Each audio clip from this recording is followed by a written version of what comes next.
Sir एक viewer का सवाल लेते हैं, बहुत इंपॉर्टेंट सवाल है ये, और रघु जी का सवाल है। ये कह रहे हैं कि मैं फ्रेशर हूँ, सिप में इन्वेस्टमेंट करना चाहता हूँ, सजेस्ट कीजिए लॉन्ग टर्म के लिए। सर ये बहुत इंपॉर्टेंट सवाल है। बहुत सारे जो ऐसे व्यूअर्स हैं या फिर क्या युवा हैं, वो नौकरी की शुरुआत करते हैं, और आजकल जो है युवा बड़े समझदार हैं और बहुत ही ज़्यादा मतलब अपनी चीज़ों को बहुत मैनेज करना जानते हैं। तो आपसे मेरा सवाल सर यही है कि अगर किसी फ्रेशर को अपने पोर्टफोलियो की शुरुआत करनी हो तो किस तरह से वो कैटेगराइज करे, कहाँ से शुरुआत करे, और एक हेल्दी ग्रोथ के लिए कितना टर्म तक, मतलब क्योंकि क्या होता है कि थोड़ा सा खर्चीले भी ज़्यादा होते हैं, तो उस हिसाब से मैनेजमेंट कैसे किया जाए यहाँ पर?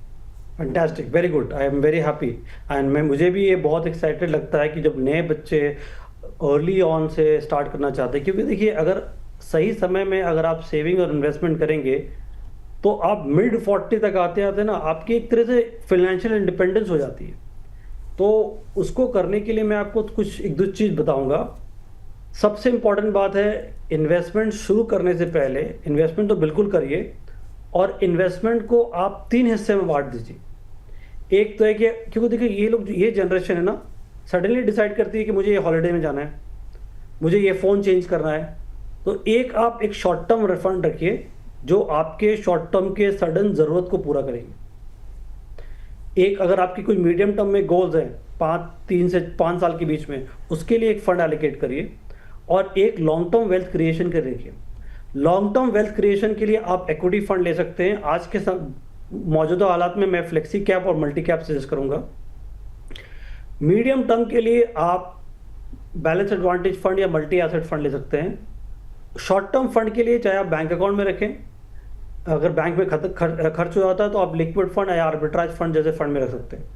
लेकिन ये निवेश करने से पहले, और ये जो शॉर्ट टर्म आपका इमरजेंसी फंड की तरह काम करेगा, लेकिन ये निवेश करने से पहले आपको एक और 2 चीज़ करना है। अगर आपको इंश्योर करना है कि आपकी लाइफ रिस्क फ्री हो, सबसे पहले एक को आपको अच्छा हेल्थ इंश्योरेंस लेना है, और एक बहुत अच्छा टर्म इंश्योरेंस। ये बहुत ज़रूरी है एक नए स्टार्ट के लिए, क्योंकि आपकी एज कम है।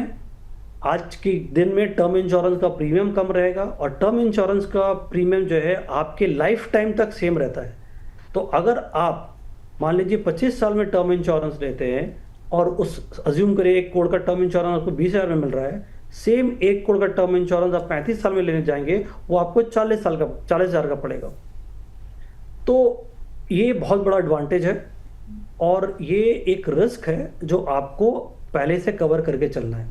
बिल्कुल, रघु मामू जी के नाम से जो आईडी है, और मुझे लगता है आपका सवाल का जवाब बहुत अच्छे सर ने दिया। बोनस टिप भी दे दिया इंश्योरेंस को लेकर, आपके लिए कौन सा बेटर और बेस्ट हो सकता है।